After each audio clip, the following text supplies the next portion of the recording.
Okay, problem number 12. Jamie went to exercise at the swimming pool. The length of the pool was 25 yards. If she swam the length of the pool 6 times, how many yards did Jamie swim?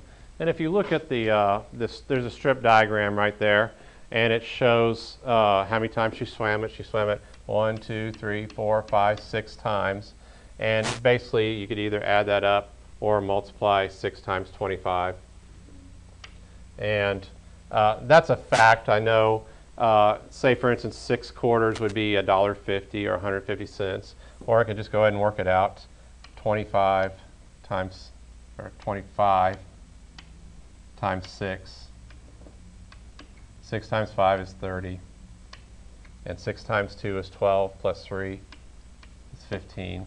So that's 150 yards that she swam. Okay. Okay, Tia says every square is a rectangle and that every square is a rhombus, so every rectangle must be a rhombus. Do you agree? And explain.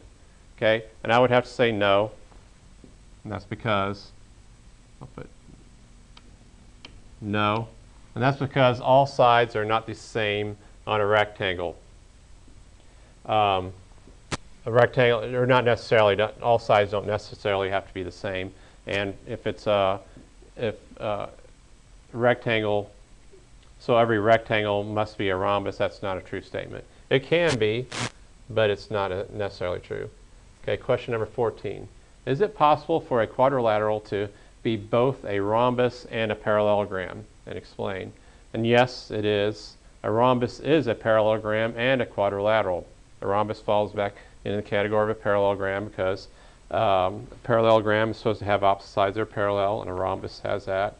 And a quadrilateral, just saying that it has 4 sides, and a rhombus does have 4 sides. Okay, question number 15.